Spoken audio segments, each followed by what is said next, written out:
Sheep, once familiar, now filled me with dread. My family has raised flocks for generations, and I have walked the pastures since I could barely stand on my own legs. But there is one place in this land that has changed the way I see everything I thought I knew. One place that has hollowed out my faith in the ordinary world. It is called Hollowmere Valley. The valley lies just beyond the village of Glenfinnan, a place few outsiders bother to visit. It is breathtaking at first glance, a lush sweep of green descending into a narrow gorge, where a thin silver stream winds its way like a blade of light. The valley's edge is marked by cliffs, sheer drops of 50, sometimes 100 feet, their faces carved by centuries of rain and wind. From the top, the world below seems so distant you might believe you are standing on the edge of another realm. I inherited a small farm on the valley's ridge after my father passed. My sheep often grazed dangerously close to those cliffs, but never had I worried. Generations of shepherds had watched over their flocks in Hollowmere without incident. That changed one autumn afternoon. The air was crisp, the sky low with clouds. When I heard it, a sharp cry, then silence. I rushed to the ridge and saw one of my ewes pacing near the edge. Before I could reach her, she stiffened, lifted her head as if listening to something I could not hear, and leapt. The sound of her body striking the rocks below echoed up the cliffside, a sickening finality that froze me in place. Sheep wander, sheep stumble, but they do not leap. Not like that. Not with such intent. In the days that followed, more followed her path. I lost 3 in a week. Each one seemed drawn to the edge, their eyes glazed, their movements oddly deliberate. They would stop, stare into the gorge as if mesmerized, then hurl themselves into the abyss. I tried everything: fencing, herding dogs, shouting myself hoarse, but nothing could pull them from that invisible lure. Word spread quickly through the village. The older folk whispered of the calling, a curse bound to Hollowmere, long before my time. They said the valley was a place where the veil between worlds thinned, where unseen hands beckoned the weak-willed downward. I dismissed it at first, convinced some predator or sickness was driving my flock mad. Yet every corpse I recovered bore no sign of attack, no trace of illness, only broken bones and lifeless eyes that seemed to hold a final terror. My neighbor, an old crofter named Ewan, came to me one evening with a lantern and a flask of whiskey. He sat by my fire and stared into the flames for a long while before speaking. "You've heard them, haven't you?" he asked. "Heard what?" I replied, though my stomach already tightened. "The whispers. The valley speaks, lad. That's why they jump." I laughed, but not because I found it funny. It was the kind of laugh a man makes when he is trying to push back the dark. Still, later that night, lying awake, I swore I did hear something. A low murmur rising with the wind that slipped through the cracks of my cottage. It was not quite words, not quite song, but it wound its way into my bones and made my skin crawl. By the second month, I had lost nearly a dozen sheep. Their deaths left me shaken, my livelihood crumbling, but worse than that was the sense of dread growing heavier with each day. I began to dread tending the flock, for every time I looked to the cliffs, I feared seeing another one stand rigid, head tilted, waiting for the signal I could not hear. Then came the night of the storm. The sky split open with lightning, thunder rolling through the valley like the growl of an ancient beast. I rushed out to check the pens, rain lashing against my face. The sheep were restless, bleating frantically, their bodies pressing together in fear. I thought perhaps the storm itself had spooked them, until I saw one break from the pen, bolting toward the cliffs. I ran, slipping in the mud, my lantern swinging wildly. The sheep reached the edge, stopped, and turned its head toward me. I swear to you it smiled, just a faint curling of its lips, impossible yet undeniable. Then it leapt, vanishing into the darkness below. I collapsed to my knees, lantern sputtering out in the rain. That was the moment I knew this was no madness of animals, no trick of weather or disease. Something in Hollowmere Valley was pulling them down. Something that had patience, purpose, and hunger. When the storm passed, I ventured to the gorge at dawn. Mist clung to the cliffs, thick and heavy. I peered over the edge, expecting to see broken bodies scattered on the rocks. But the gorge was empty. Not a single carcass remained. The stream below ran clear, as if it had swallowed them whole. I should have left then. I should have packed what little I owned and abandoned the farm as Ewan once warned me. But fear is a strange thing. It roots you in place as much as it drives you away. I told myself I had to stay for my family's land, for my father's memory, for answers. Yet each day, the valley grew stranger. I began to notice shapes moving in the mist, too tall and thin to be sheep, too quick to be human. I would find damp footprints by my door in the mornings, though the ground around was dry. My dreams turned sour, filled with images of pale faces rising from the stream, their mouths open in silent cries. And always, the whisper followed me, louder now, threading through my waking hours. Come down! Come down! Come down! The final straw came when I found my dog, Bramble, stiff and lifeless near the gorge. His body bore no wound, no mark of violence. His eyes were wide, his mouth parted, as if he had seen something beyond terror in his final breath. He had never once gone near that cliff's edge in his life. But that morning, it was as if the valley had claimed him, too. That was when I realized it would not stop at sheep. After Bramble's death, sleep became impossible.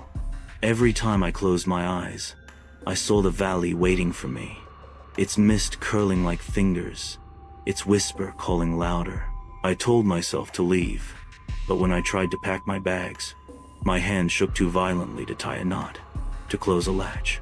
It was as though the very thought of leaving drained the strength from my body. The villagers noticed the change in me. I saw their sidelong glances, the way mothers pulled their children closer when I passed. No one dared speak openly, but one night Ewan appeared again at my door. His face was grave, his lantern casting deep shadows into the hollows of his cheeks. "You must get out, lad," he said, voice hoarse. "It'll not stop with the sheep. The valley wants more. It always has." I asked him what he meant, but he only muttered a prayer and left, as though saying more would damn him. The very next morning, I awoke to screams echoing from the gorge. I rushed outside, heart pounding. At the ridge, I found not sheep, but men, 2 villagers standing on the edge. Their bodies swayed gently, as if caught by some unseen current. Their eyes were vacant, their lips moving in silence. I shouted, pleaded, ran to grab them, but before I could reach them, they turned their heads in perfect unison, their mouths curving into faint, impossible smiles. Then, as one, they stepped off. Their cries were brief, cut short by the rocks below. But when I dared to look, once again, the gorge was empty. No blood, no broken bodies, only the stream, shimmering like liquid glass. That night, the valley did not whisper from afar. It spoke inside my home. I was sitting at the table, head in my hands, when the lantern flickered and died. A chill swept through the room, and in the silence, a voice rose, not outside, not in the distance, but from the walls themselves. "Come down. The flock is waiting." I bolted upright, knocking over the chair. The room smelled of damp earth, as though the stream had flooded through the cracks of the cottage. I stumbled outside, desperate for air, but the mist was already there, rolling up from the valley, wrapping around my legs, heavy and wet. In it, I swore I saw faces, dozens of them. Sheep, dogs, people, all pale and hollow-eyed, their mouths opening and closing without sound. For the first time, I felt the pull. It was not a thought, not a decision. It was in my blood, my bones a magnetic tug downward. My body leaned toward the gorge, my steps slow and unwilling. Every nerve screamed against it, yet my feet moved of their own accord. I might have gone over then, had a hand not seized my arm. It was Ewan. His grip was iron, his eyes blazing with a fear I had never seen in any man. "Don't listen," he roared. "Don't let it take you." He dragged me back, away from the cliff, until the mist began to thin. Only then did the pull ease, my body collapsing to the ground in shudders. Ewan knelt beside me, his breath ragged. "It's the valley," he whispered. "It feeds, always has. First the beasts, then the folk. It doesn't just take them, it swallows them whole. That's why you never see what's left." I wanted to ask how he knew, but the look in his eyes told me he had seen more than he could ever confess. The next days were a blur. The villagers grew restless, fearful. More livestock vanished into the gorge. A child went missing, last seen playing near the ridge. Panic spread, though no one dared accuse the valley openly. To name it, I think, was to invite it closer. Then came the night when the valley came for me outright. I woke in darkness, my body already standing, already moving. My hands opened the door without my consent, my feet carrying me toward the cliffs. The whisper was no longer subtle. It was a chant, rising and falling like a hymn. Come down, join the flock." The mist parted as I reached the edge, and there, standing in the gorge below, I saw them, all of them. My sheep, my dog, the villagers. Their bodies were whole, their eyes glowing faintly, their mouths moving in unison to the chant. They looked up at me with hunger, with invitation, and at their center stood something else. It was tall, impossibly thin, its limbs bending like reeds, its face obscured by shadow. Yet I knew it was the shepherd of this cursed flock, the thing that called them all down. When it lifted its arm, the others raised theirs in perfect imitation. When it tilted its head, every glowing eye turned to me. I felt my body sway, my toes curling at the cliff's edge. My heart hammered, my lungs burned, but the rest of me was no longer mine. I leaned forward, ready to fall, and once again, Ewan's voice cut through the fog. He was behind me, shouting prayers, curses, anything that might sever the valley's hold. His hand clamped onto my shoulder, yanking me back with all his strength. The mist shrieked. The chant faltered. For a moment, I saw the figure below recoil, its limbs twitching like broken branches. Then, with a roar like rushing water, the valley swallowed its flock. The mist collapsed into the gorge. The voices silenced in an instant. When I woke, dawn had broken. Ewan was gone. No footprints marked the ground where he had stood, only my own, leading to the cliff and back.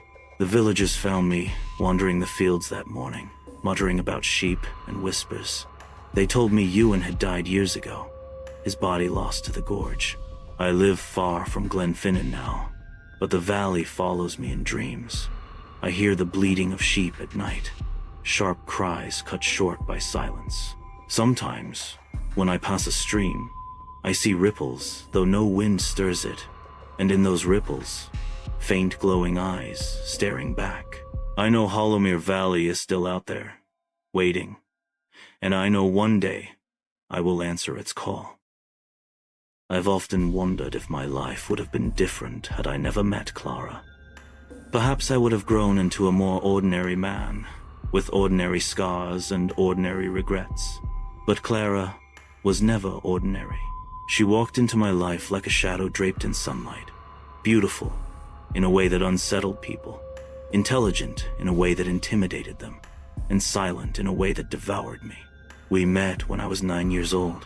My parents had dragged me across the ocean from the United States to a small coastal town in Wales, convinced that a quieter life would be good for me. I hated every second of it until Clara appeared. She wasn't like the other children at school. She rarely spoke, And when she did, her words carried a strange, slow rhythm, as if she was testing them for poison before letting them escape. The teachers pitied her. The other kids mocked her. But me? I was fascinated. One afternoon, I found her behind the gymnasium, scribbling furiously into a small black notebook. She didn't look up when I approached, but I asked anyway, "What are you writing?" She closed the notebook and finally looked at me. Her eyes were dark, unsettlingly so, and for a brief moment I felt pinned in place. Then, without answering, she opened the notebook again and handed it to me. On the page were sentences written in a spidery script. "We don't belong to them. We belong to the silence." I didn't know what it meant, but from that day forward, Clara let me into her world. We became inseparable. Every day after school, we would retreat to the old boathouse at the edge of town, a rotting structure that smelled of salt and mildew. There, Clara and I created stories strange, twisted tales of imaginary kingdoms, hidden rituals, and people who disappeared without a trace. I wrote them down while she whispered the words into my ear, her voice so soft, I sometimes wondered if it was real. But it wasn't just stories. There were rules. Clara insisted that what we created had to remain ours. No one else was allowed to know. If I shared even a single word with another soul, she promised me I'd regret it. I laughed when she first said it, but her expression remained so deadly serious that I stopped. As we grew older, her silence deepened. At school, she spoke to no one except me. Teachers scolded her. Doctors examined her, but Clara would only stare past them, as if they were already ghosts. The town whispered about her, calling her the mute girl, the witch's child, or worse. I defended her, but sometimes even I couldn't understand her. She began keeping multiple notebooks, filling them with cryptic entries, drawings of doors without handles, people with missing faces, and words that didn't quite make sense. One entry, which I'll never forget, read, "When two become one, the silence becomes eternal." When I asked her what it meant, she only smiled. The real turning point came when we were 15. Clara insisted one night that we break into the abandoned manor that sat on the cliffs just beyond town. Everyone said the place was cursed. People who went inside never stayed long. But Clara was insistent, and as always, I followed her. We carried flashlights and climbed through a broken window. The air inside was thick with mold and dust, and the walls were covered in peeling wallpaper. But Clara didn't seem afraid. She walked as if she already knew the place. We reached what had once been a ballroom, its ceiling caved in, and its chandeliers lying shattered on the ground. Clara stopped in the center, knelt down, and pressed her hand to the floorboards. "This is where it will happen," she whispered. "What will?" I asked, my voice trembling. She turned to me then, her eyes catching the weak beam of my flashlight. For the first time since I had met her, Clara smiled. Not a small smile, not a polite one, but a wide, terrifying grin that showed all her teeth. "You'll see," she said. That night, I dreamed of her. In the dream, Clara stood at the edge of a black ocean, whispering words I couldn't hear. Behind her, a faceless crowd gathered, all pointing at me. When I woke, the taste of salt water lingered in my mouth. From then on, things only got stranger. Clara began withdrawing even from me. She no longer whispered stories. Instead, she wrote endlessly in her notebooks, sometimes ripping pages out and burning them before I could read. She grew restless, pacing, staring at corners of the room where no one stood. And sometimes she would laugh. A sudden, sharp laugh that sent shivers crawling down my spine. One evening, I confronted her. "What's happening to you?" I demanded. "You've changed." She stopped writing, closed her notebook, and looked at me. Her expression was calm, almost tender. "You're the only one who will understand," she said softly. "When the silence takes me, it will take you too." I didn't know what to say. I didn't even know what she meant. But deep down, I realized something terrible. I was afraid of her. The last straw came weeks later. We had argued, our first real fight. I had told her I was tired of the secrets, tired of the silence, tired of being the only one she spoke to. I told her I couldn't take it anymore. She stared at me for a long moment, then reached into her bag and handed me one of her notebooks. "Read this," she said, "and you'll know why." Then she walked away, leaving me standing in the rain. When I opened the notebook, my hands trembling, I realized she had written the entire thing about me, page after page. She described my thoughts, my feelings, my dreams, things I had never told anyone, things even I barely admitted to myself. The last page read, "He thinks he belongs to himself. He is wrong. He belongs to me. And when the silence comes, we will both disappear." That was the night I realized Clara was no longer just my friend. She was something else, something I couldn't explain, something that terrified me. And that was the night everything began to unravel. After that night, I tried to distance myself from Clara. I stopped going to the boathouse, stopped answering her knocks on my window, stopped looking at the corner of the classroom where she sat motionless with her black notebooks. But you can't run from silence. It follows you. At first, it was small things. I would find scraps of paper tucked into my school books, each one in Clara's handwriting. "I see you. Don't forget the pact. We belong to the silence." I tore them up, but more always appeared. Once, I found one inside my pillowcase. Another time, folded neatly inside my lunch bag. When I confronted her, Clara only tilted her head and smiled, as if she hadn't done it at all. The more I resisted her, the stranger she became. She stopped coming to class altogether, yet I saw her everywhere in the reflection of shop windows, across the street as I walked home, standing by the cliffs at dusk. My parents noticed my unease and asked questions, but what could I say? My only friend has turned into something I don't recognize. She knows things she shouldn't. She is pulling me into her silence. Instead, I told them I was fine, but I wasn't. At night, I began hearing whispers through my window, voices so faint I thought they were dreams. But when I opened the glass, no one was there. Once, half asleep, I thought I saw Clara's pale face pressed against the pane, watching me. It was the night of my 16th birthday that everything broke. I was walking home from a small party my classmates had thrown for me, my first attempt at something resembling normal life. The street was empty, the air thick with fog rolling off the sea.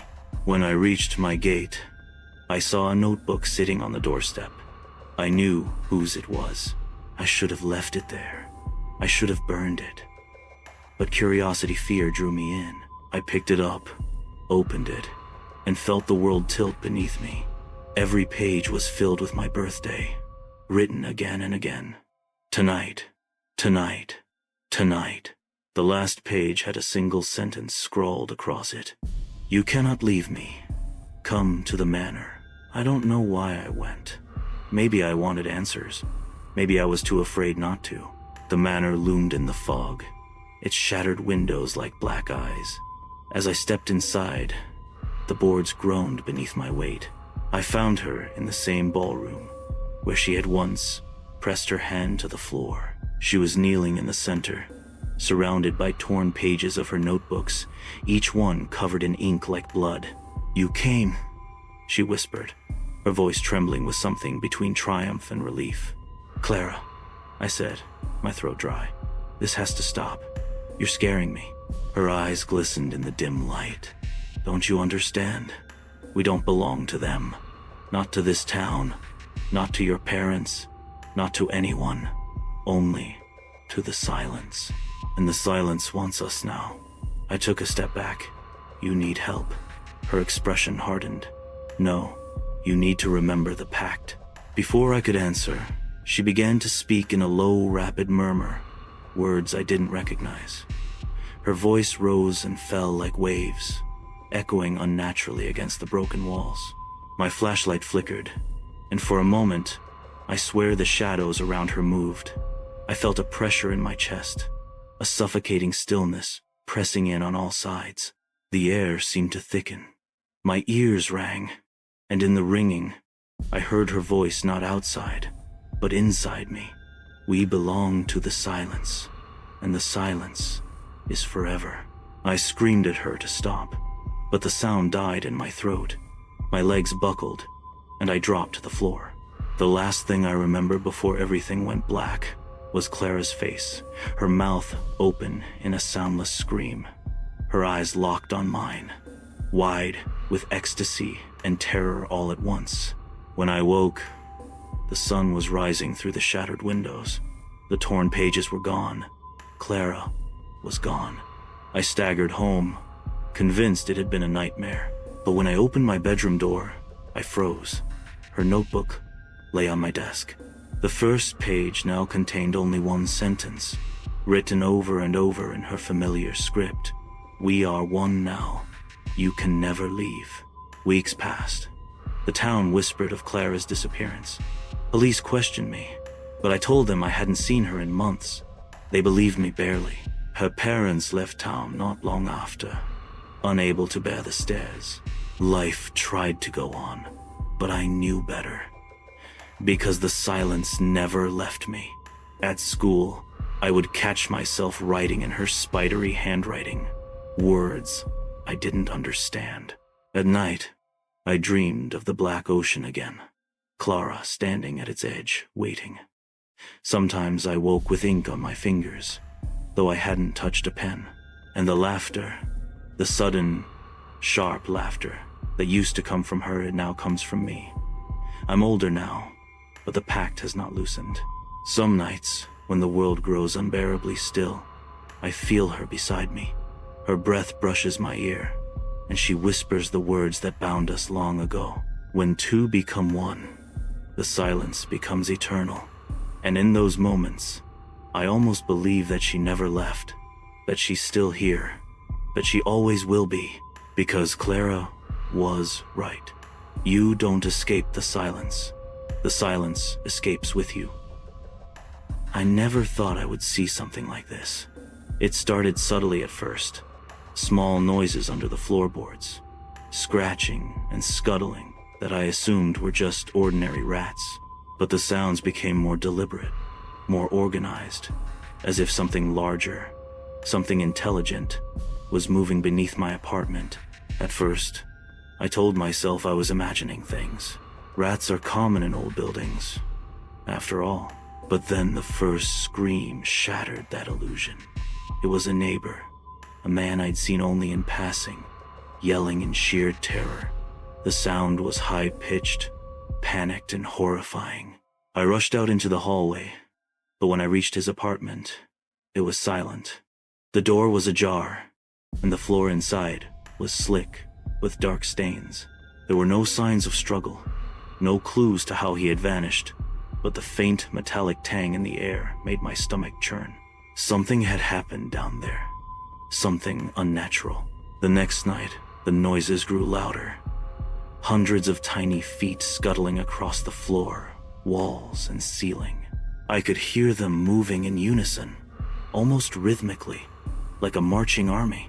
I tried to ignore it, but curiosity and perhaps foolish bravery drove me to investigate. I crouched in the corner of my living room, flashlight trembling in my hand, and slowly lifted the floor panel. My breath caught. The tunnels beneath the building were swarming with them. Not just ordinary rats, these were larger, sharper, more purposeful. I saw them coordinating, squeaking at each other, moving in patterns that no ordinary animal should be able to execute. And then I saw the first body. A man, or what remained of one half consumed, blood soaked into the floorboards, limbs torn and gnawed clean. The rats paused, as if satisfied with their work, then continued scuttling as if nothing had happened. My mind reeled. I tried to tell the authorities, but they laughed. Old building infestations, they said. Call pest control. Pest control came, set traps, tried poison, and left shaking their heads. They didn't understand. I tried to explain how coordinated they were, how intelligent, how they hunted like predators, silent, patient, and almost impossibly numerous. But they didn't listen, and I knew they would learn too late. Every night, it got worse. I watched from my apartment window as neighbors vanished. At first, a single scream. Then, entire families disappeared without a trace. I saw rats emerge from floor vents, crawl along walls, and vanish into the night. Sometimes, I saw their eyes glinting in the dark, red and cruel, reflecting a hunger that was terrifyingly human in its cunning. I realized they weren't just scavengers, they were hunters, and their prey was us. I started marking my doors, setting traps, sealing every crack, but they always found another way. Sometimes, I could hear them gnawing through the walls while I slept, feel the vibration of hundreds of tiny bodies moving as one. I became obsessed, watching, recording, trying to understand them. I even tried to follow them through the sewer grates outside. What I saw made my blood run cold. Thousands of rats, organized into an unholy army, moving with precision, splitting off, reforming, coordinating their hunt like soldiers. One evening, I saw the most horrifying thing yet. A man, terrified, running down the street with rats clinging to his legs and arms, his screams echoing through the alleys. He fell into a sewer grate. I dared not follow him further, but I heard the squeaks of feeding, the tearing of flesh, and then silence. The next morning, the grate was empty, the street quiet. No body, no trace, only the faint copper smell lingering in the air. I began to understand. These weren't ordinary rats. They were intelligent, patient, endless. They learned from each attack, from every trap, from every human reaction. They were evolving before my eyes, and the city above was oblivious, blissfully unaware that beneath every floorboard, vent, and sewer, an army of predators waited. I couldn't sleep. Every shadow in my apartment seemed alive. Every floorboard seemed to shift beneath me. I had become a prisoner in my own home, terrified of the darkness that concealed thousands of hungry, calculating eyes. The rats had become more than vermin. They had become something else, something terrifyingly smart, something I couldn't fight, something I could only survive by hiding and waiting, praying the sun would rise and they would not find me first. I had stopped leaving my apartment altogether. Every step outside felt like a gamble with death. The city above seemed normal, but I knew better. Beneath the streets, beneath every floorboard, beneath the hollow walls, they waited. I could hear them sometimes, a soft scratching, the rustle of hundreds of tiny feet moving in perfect rhythm. And I knew that the moment I stepped too close to a vent, a sewer, a crack in a wall, I would become prey. One night, I decided I could no longer hide. I needed to understand what I was up against.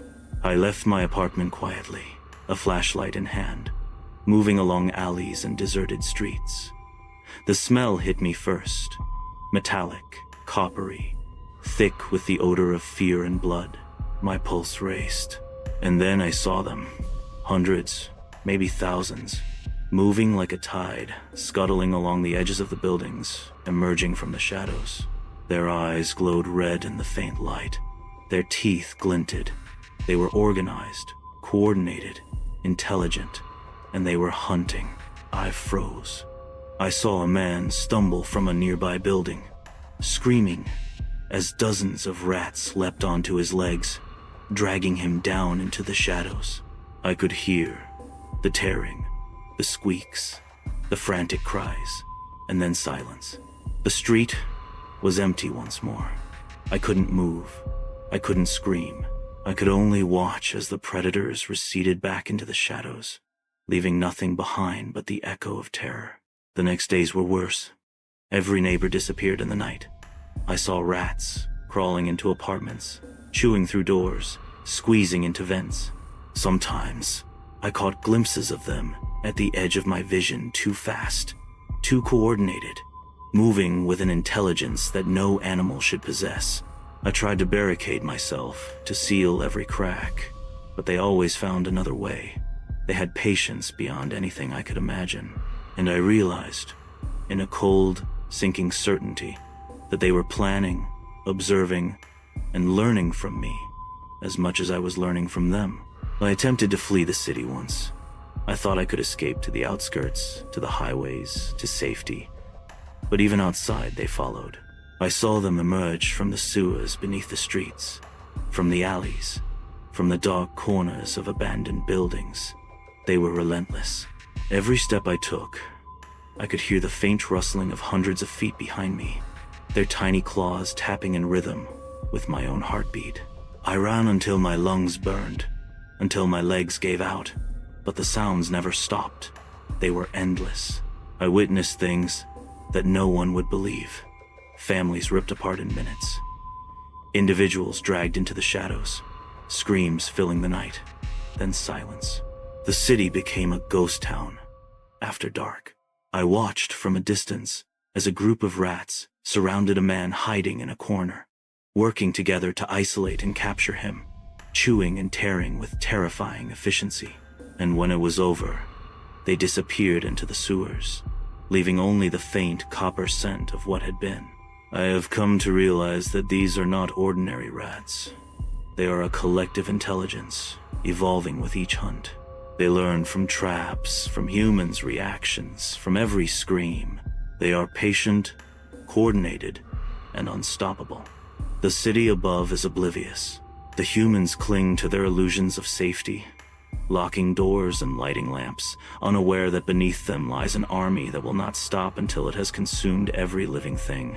I have survived, so far by hiding, by staying silent, by never leaving my apartment after dark. But I know it is only a matter of time.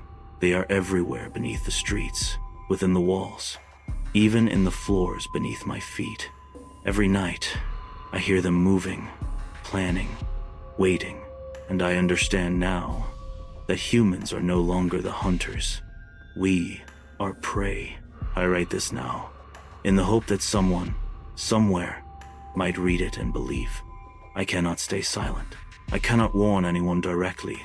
They would not understand, or they would laugh, or they would die before comprehension even reached them. But I have seen them. I have felt their intelligence, their hunger, their patience, and I know what is coming. The city will fall beneath the swarm. They are countless, clever, and ruthless, and when the night comes, they will rise from the shadows, from the tunnels, from the cracks in the walls, teeth glinting, eyes glowing red, hunger endless. I do not know if I will survive the next night. I only know that when the humans finally realize the truth, it will be too late. They are beneath us. They are waiting. And soon, everything above will belong to them.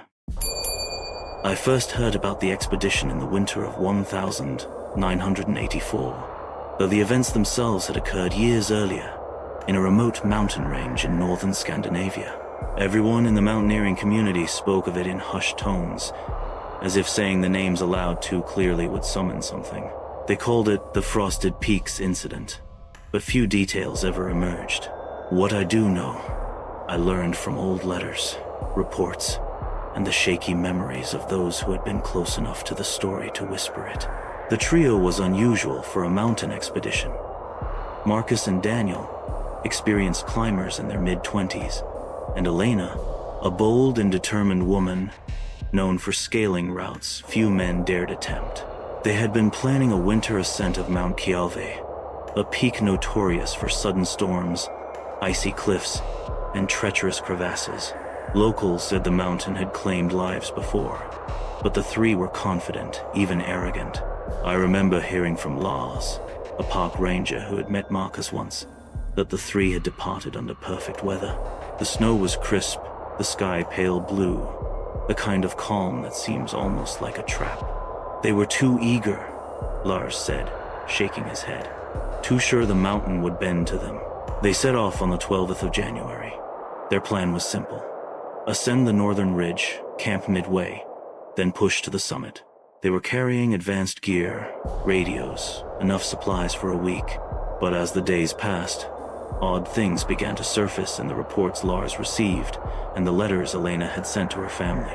On the second day, the first warning appeared, a strange entry in Marcus's notebook. He described a howling wind, unlike any storm he had felt, and shadows moving across the snow that weren't theirs. The night had been bitterly cold, he wrote, but not just in temperature. There was something in the air, a presence. Elena had reportedly laughed it off, calling it imagination, but Daniel seemed uneasy. By the third night, the situation escalated. Marcus had radioed the base station, his voice shaky, cutting in and out. He mentioned hearing voices echoing across the ice, whispers that rose with the wind, speaking in a language none of them understood.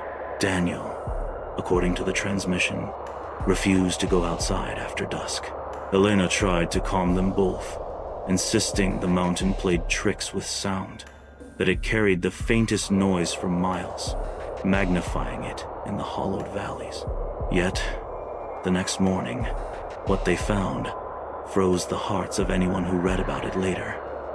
Footprints, some theirs, some unidentifiable, led away from the camp and toward a ravine. There were no animals in that region large enough to make such marks.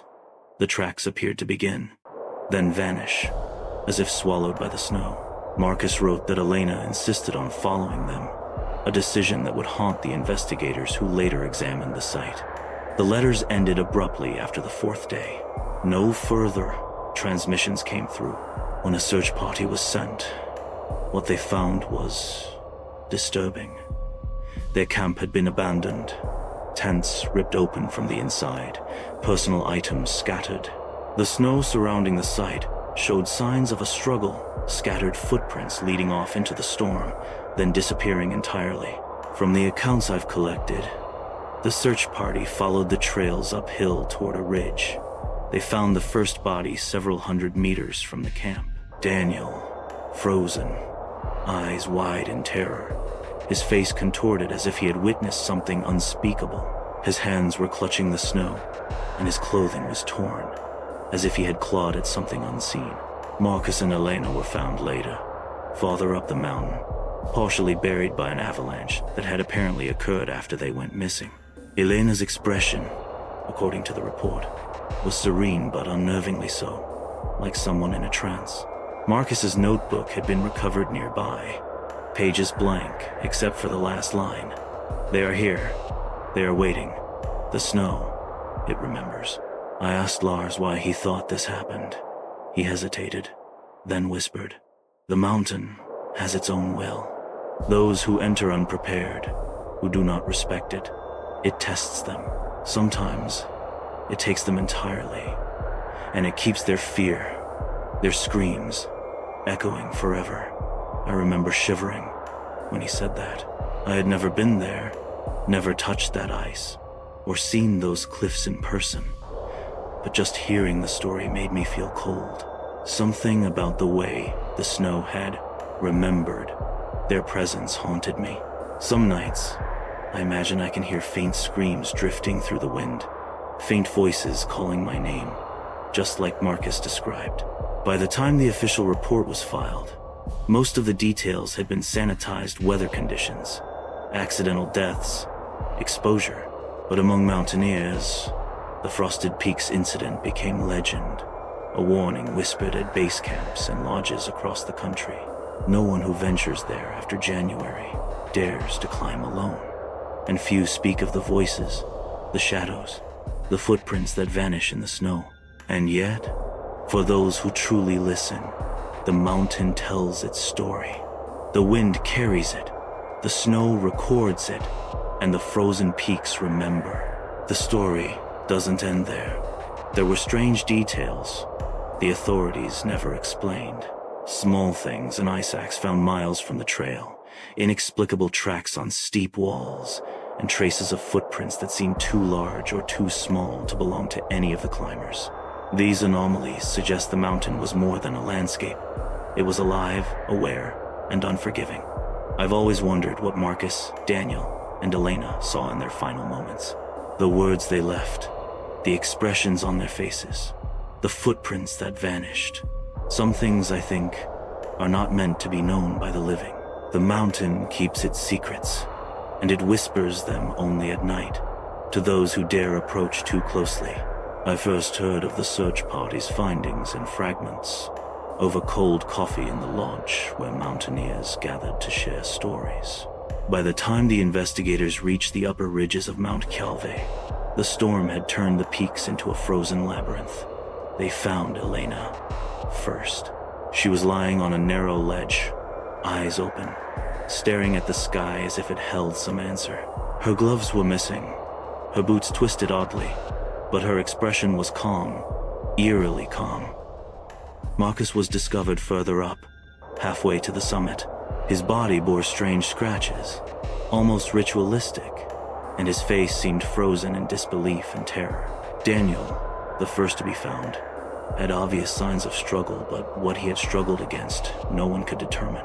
Footprints in the snow suggested movement from shadows that could not exist in the pale light of the storm. I remember Lars whispering that the mountains themselves had trapped them. "The snow remembers," he said, more than once. "It records their steps, their fear, and sometimes it calls them back." The investigators found the tent at the base camp, ripped open from the inside. All personal items had been scattered, food supplies untouched.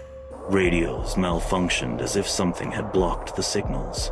No one could explain how a mountain, a landscape of ice and rock, could move 3 humans from their shelter into the deadly storms outside. Yet the pattern was undeniable. The mountain chose when, where, and how. I read Marcus's recovered notebook in the archives later. Pages near the end were filled with disjointed notes, descriptions of shadows that moved uphill against the wind, whispers that imitated voices of the past, and a line repeated over and over. "They watch. The peaks remember. We are nothing." Some of the search party returned with stories that were never officially documented. A climber told of hearing a faint, continuous cry while ascending the ridge, a cry that did not come from the wind, but from the cliffs themselves. Another described seeing a figure tall, thin, featureless, standing at the crest of a distant peak, pointing silently toward the missing climbers. These reports were dismissed by authorities, labeled as hallucinations or the effects of hypothermia, but in the local community, they circulated quietly, fearfully, shared only in whispers. Years later, I met a man who had been part of the helicopter crew searching the ridge. He swore that as they hovered above the frozen slopes, the snow would shimmer unnaturally, as if reacting to their presence. He claimed he could see tracks forming in real time, footprints that began at the tent, led up the cliffs, then simply disappeared in midair. No snow would cover them. No wind would erase them, they just ended. I asked him why he thought it happened. He stared into his mug for a long time and finally said, "Some mountains aren't just stone and ice. They have memory. They can choose who they keep and who they let go." The final detail that haunted me most: Marcus, Daniel, and Elena were never fully accounted for in the official report. Their deaths were attributed to exposure, to frostbite, to accidents. But those who had seen the ridge told me otherwise. There were elements in the snow, in the ice, that no man could have survived. Shadows that moved against logic, footprints that defied size and direction, and the whispers always. The whispers reaching even into the minds of those who only observed from afar. Even now, decades later, I can feel a chill when I think of Mount Calve. I have never been there myself, and I never will. Yet I imagine the frozen peaks, the silent snowfields, and the empty tents, abandoned to wind and ice. I picture Marcus reaching for something unseen, Elena staring at the sky with that impossible calm, Daniel fighting against something that should not exist. And I hear it, the mountain itself, breathing, whispering, remembering. Mountains are not passive. They do not simply exist. They observe, they judge, and sometimes they take. I have told this story to many, always careful to speak in a hushed voice. Some dismiss it, some listen with wide eyes. But I know the truth. The frosted peaks remember everything. And if you venture too close, if the wind carries your voice and the snow catches your fear, the mountain may call you too. I can still hear Marcus's last words in my mind. We are nothing. And somehow, in the dead of night, I hear Elena's calm, frozen gaze upon me. The mountain never forgets. Curses? Spirits? Never. Just movies and dusty novels. But the year 1986 changed everything when my wife, our 7-year-old son, and I moved into what locals called Hollow Brook House. It was a sprawling colonial structure at the edge of the New Hampshire woods, abandoned for years before we purchased it. The price had been impossibly low, almost laughable, and we convinced ourselves it was simply because the house was old and forgotten. The realtor, though, seemed nervous when she handed us the keys. "People don't like to stay here," she muttered, forcing a smile. "It unsettles them." I should have listened. From the very first night, the house breathed unease. As we lay in bed, we heard a faint trickling like water running through pipes. But the sound wasn't in the walls or the basement. It moved, shifting from corner to corner, as though the stream outside had found a way inside. I got up twice, checked every faucet, every pipe. Nothing. Still, the sound persisted, following me like a mocking echo. By the third night, my wife admitted she had heard footsteps upstairs while I was in the kitchen. Heavy, dragging steps that stopped just outside our son's room.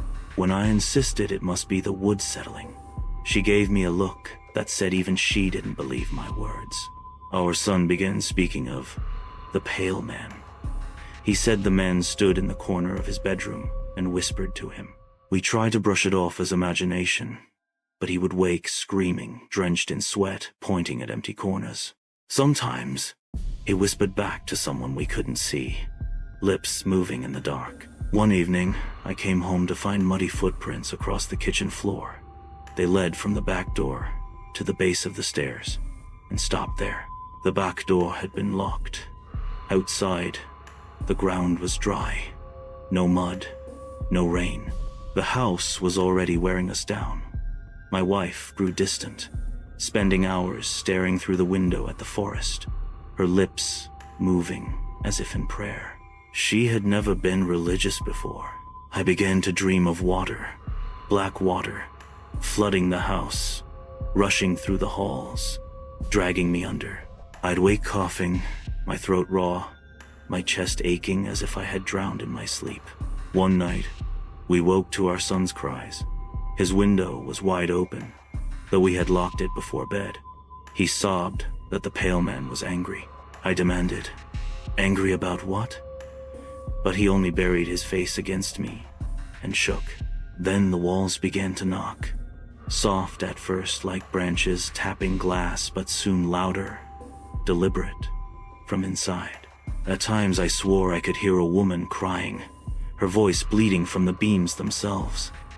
I tore open walls, convinced it was animals nesting, but found nothing.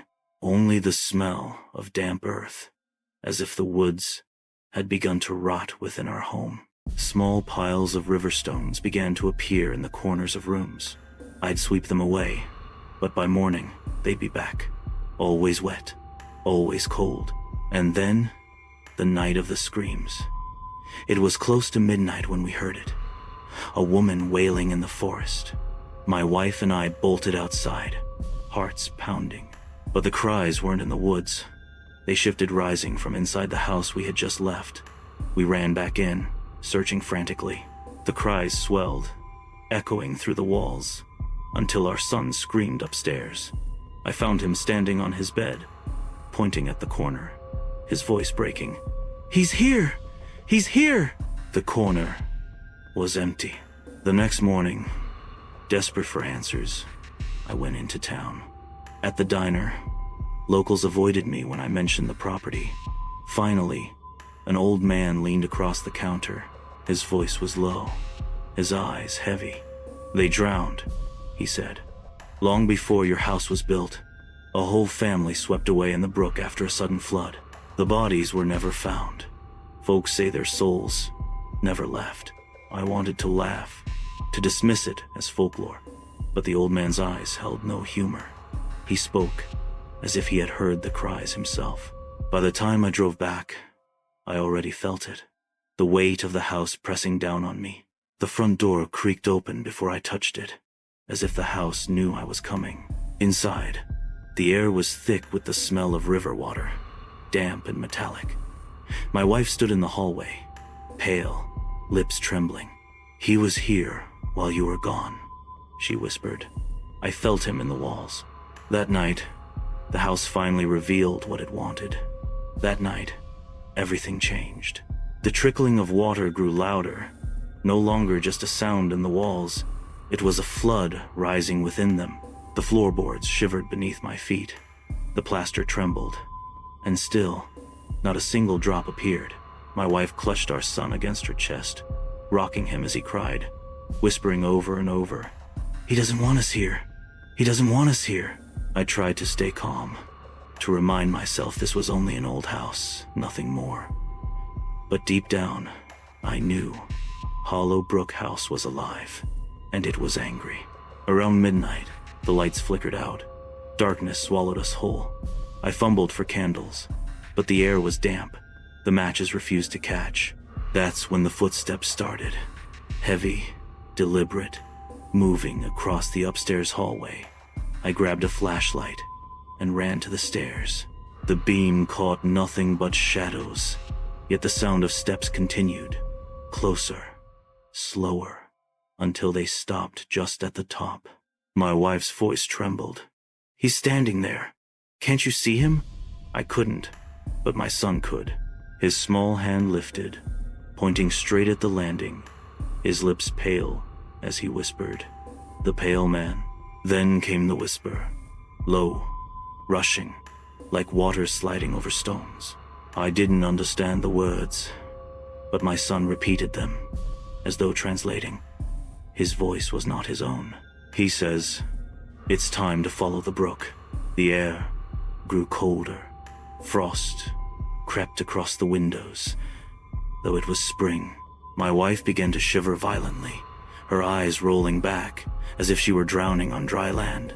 I dragged them both toward the front door, but the wood bent inward, pulsing like a living thing. The handle burned my hand when I touched it, wet, yet scorching. Behind us, the sound of rushing water roared. I turned and saw it, a black flood spilling down the staircase, but not water as we know it. It glistened like oil, thick and writhing, carrying with it the stench of rot. Faces flickered in the current, open mouths, screaming silently before vanishing back beneath the surface. I yanked the back door open, finally breaking it free, and shoved my family outside. The night air hit us like a slap, clean and cold. But when I turned back, the house was glowing faintly, as though lit from within by something dark. We fled to the tree line, but my son fought me, his eyes locked on the house, tears streaming down his face. "He says we can't leave. He says we belong to him now." I held him tighter, whispering his name, but his body grew heavy, limp. He stared through me, unblinking, his lips moving in rhythm with the whisper in the air. My wife screamed, shaking him, begging him to wake. Then she froze. Her own lips began to move the same way, repeating words she couldn't know, voices that weren't hers. I pulled them both into the car, started the engine, and sped down the dirt road. The trees seemed to close in, branches clawing the car, but I didn't stop. Not until we reached town, miles away. For one night, I thought we had escaped, but escape was only an illusion. In the motel where we stayed, I woke to find my wife sitting upright, staring at the wall. Our son sat beside her, his eyes reflecting the same pale emptiness. Between them, on the carpet, lay a neat pile of wet river stones. The whisper was back, curling through the room like mist. The brook always takes what it's owed. I don't remember what happened next. I remember the cold, the sound of water rushing. My wife's scream cut short. My son's voice, soft and hollow. "He's here, Daddy." And then nothing. When I came to, I was lying in the mud outside Hollow Brook House. The sun was rising, the world silent. My clothes were soaked, as though I had been dragged from a river. The house loomed over me, its windows dark, its wood glistening with damp. Inside, the rooms were empty. My wife and son were gone. No trace of them remained. Not a footprint, not a breath, as if they had never existed. The sheriff's men searched. They questioned me, accused me. They drained parts of the brook, combed the woods. Nothing. No bodies. No evidence. Only silence. I tried to burn the house down. I doused it with gasoline, lit the match, and hurled it against the wall. The flames sputtered, hissed, and vanished. The wood drank it like water. Hollow Brook House still stands. I live far away now, but sometimes I dream. I hear the drip of water in the walls, the rush of the brook filling my ears. And in those dreams, I see them, my wife, my son, standing with the pale man at the window, their eyes hollow, their faces pale as bone. And I know one day, the brook will call me back, because the house never lets go of what it claims. I never believed the stories. Park rangers' whispers, old campers' tales around the fire. They all sounded like the kind of thing people tell to scare tourists. That is, until the night I heard them myself. I had just begun my summer job as a seasonal ranger at Yosemite National Park. The forest stretched endlessly in every direction, cliffs rising like stone sentinels above the valley floor. By day, the work was simple. Patrol trails, check campsites, ensure hikers stayed safe. By night, the park was a different place. The air grew heavy, filled with the scent of pine, damp earth, and something older, something unspeakable. The first night I heard it, I was alone at the ranger station near Sentinel Canyon. A full moon illuminated the cliffs, casting long shadows across the valley floor. I had just finished my shift report when a sound cut through the stillness. A human scream, piercing, high-pitched, impossible. At first, I thought it was a hiker in trouble. I grabbed my flashlight, keys in hand, and ran toward the sound, calling out. Nothing. The trees swayed, but the wind was still. The scream came again, closer this time, echoing from the cliffs above. It was a sound that made my stomach turn, that pressed against my chest as if I had inhaled ice. I radioed the main station, but the response crackled uncertainly. No other ranger reported anything. Yet, I was certain of what I heard. Then I noticed something. The valley seemed wrong. The familiar path that led from the ranger station to the campsite appeared distorted, almost as if the trees had shifted overnight. I shook it off, telling myself exhaustion was playing tricks on my mind. That was only the beginning. Over the next week, the screams returned almost nightly, always around midnight. I set out to investigate, often hiking miles along the ridges, flashlight in hand, my heart pounding, but each time, the valley appeared empty. The screams had no source, no hiker, no animal, nothing I could find. Only the wind through the trees. Yet it was not wind. It carried a tone, a resonance, a rhythm that mimicked human agony. I began documenting the occurrences. Journals filled with times, directions, my own trembling observations. And slowly, I noticed a pattern. The screams came from places where accidents had occurred years before: falling rocks, sudden drops, lost hikers. The canyon, I realized, remembered. Or perhaps it was something in it, something alive. One night, I was hiking the upper cliffs near the old Eagle Rock overlook when the scream came again. Louder, sharper, so close it felt like it erupted inside my chest. My flashlight flickered, and in that brief darkness, I saw a figure, a shadow, tall and thin, barely distinguishable from the trees. It moved quickly, almost floating, descending the slope with unnatural grace. I blinked, and it was gone. That encounter changed me. I couldn't sleep. I found myself pacing the ranger station late at night, ears straining for the next cry. I began to hear whispers, soft at first, like leaves brushing against each other, in a language I couldn't understand. Sometimes, they seemed to call my name. Then came the disappearances. Campers reported hearing voices calling from the woods. Dogs barked at empty trails. Hikers would arrive at the station wide-eyed, claiming that figures watched them from the trees, following them silently. And in each case, I noticed the same detail. The direction they described always led back to Sentinel Canyon, the place where the screams were strongest. One particularly cold night, I decided to confront the canyon. I took my pack, my flashlight, and hiked into the shadowed valley floor. Fog rolled in, thick and clinging. The air was silent at first, until it started. A scream, not from a person, but from the valley itself. It rose from the rocks, from the air, from below my feet. I spun in circles, heart hammering, but saw nothing. Then, I saw movement in the fog figures, countless, pale and indistinct, moving like the shadows of people. They weren't solid, yet they weren't fully gone either. I swear, they were screaming silently, mouths open, eyes hollow, their forms flickering in and out of existence. I ran. I don't remember much of the descent. The fog seemed alive, pushing at me, tugging at my clothes, trying to pull me down into the canyon. When I reached the ranger station, I collapsed, gasping, drenched in sweat, feeling as though I had carried the screams inside me. After that night, I started noticing things that couldn't be explained. Radios picking up voices on dead channels, shadows darting across trails even in broad daylight. The dogs refused to leave the station after dark. And always, just as the clock approached midnight, the valley screamed. I realized something terrifying.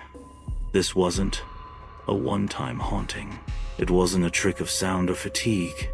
Sentinel Canyon, it was alive. It collected fear.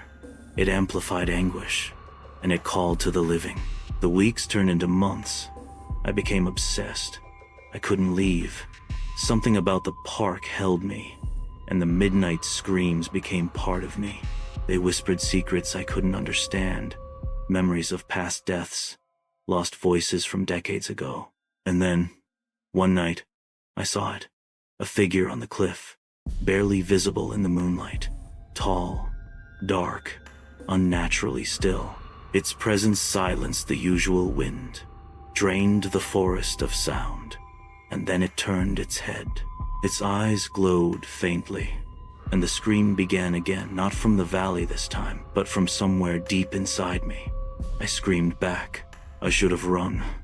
I should have left Yosemite then and there, but I couldn't. The canyon had me. I don't remember falling asleep that night. My eyes must have closed briefly, but when I awoke, it was already midnight.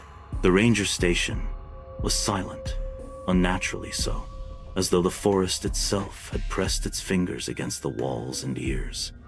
I knew the screams would start soon. They did. At first, a faint wail, rising and falling like the wind through the trees. Then louder, sharper, closer. I grabbed my flashlight and ran toward the canyon, compelled by something I could not name. Every step pulled me forward, my legs moving of their own accord. The whispers rose around me, urgent, incomprehensible, calling my name, calling me down. The fog thickened, coiling around my boots, climbing my legs. I stumbled, nearly falling into the rocky path, and when I looked up, I saw them, figures emerging from the mist, dozens of them, pale and thin, moving as one, their eyes glowing faintly. Their mouths opened in silent screams, and their forms flickered like smoke in the moonlight. I tried to turn back. I tried to run, but the canyon had me. The cliffs loomed like walls of steel, trapping me. And in the center of the valley stood the figure I had glimpsed before the Watcher. Its presence radiated cold, a chill that penetrated my very bones. The fog swirled around it, and the air itself seemed to hum with an unbearable pressure. I called out, but my voice was swallowed by the canyon. The figures turned toward me, moving with unnatural grace, silent yet utterly menacing. I felt the pull, the irresistible tug of the valley, as though invisible hands were dragging me toward the cliff's edge. My mind screamed at me to resist, but my body betrayed me. Then I heard another sound, a voice I recognized. Ewan. I spun to see him running down the path, lantern swinging, shouting words I could barely hear over the rising wail. He reached me, grabbing my arms, shaking me with all his strength. "Don't listen," he cried. "It wants to pull you in. You must resist." The fog surged, pressing against us, and I could see the Watcher's shadow moving closer. The figures parted around it, forming a ring, their silent mouths opening wider, their glowing eyes locked on me. My legs were lifted, as if by unseen hands. I felt myself tilting forward. Ewan dug his hands into my shoulders, bracing me. "Fight it," he shouted. "You are still living." And I did. I screamed, not with my voice, but with everything inside me. Anger, fear, memory, desperation. The figures froze. The fog pulsed. The Watcher tilted its head, as though surprised. My defiance flared, and for a moment, the canyon recoiled. The fog thinned, the figures flickered, and the scream diminished. I collapsed, gasping, trembling, staring at the empty valley. The Watcher was gone. The fog had receded, leaving only the forest, silent once more. But I knew it wasn't gone. Not really. Sentinel Canyon had marked me. Its whispers haunted my dreams, threading into my waking thoughts. I began to notice things I could not explain. Shadows moving at the edge of my vision, soft murmurs in the wind, the faint, distant echo of screams at night. I left the park shortly after, unable to endure another night alone in the valley. Yet even miles away, I could feel it calling. I would wake in the middle of the night, heart pounding, convinced the canyon had followed me. The screams never left completely. They had become part of me. Years later, I returned once against all reason. I drove past the park entrance, hoping the nightmare was a memory. But as I peered toward Sentinel Canyon, a faint mist hugged the cliffs, and a sound reached me even from that distance. A scream, impossibly high and human and utterly hollow, echoing across the trees. I turned away, unwilling to see more. I still hear it sometimes. On quiet nights in the middle of the city, the scream cuts through the air. It is always the same, sharp, piercing, echoing with desperation. And I know, deep down, that the canyon waits, that the Watcher is still there, that the midnight screams are patient. One day, they will come for me completely, and when they do, I will fall, screaming, into the heart of Sentinel Canyon, joining the chorus of voices that never rest. Until then, I live with the memory and the whisper always in the back of my mind. Come down, come down, come down.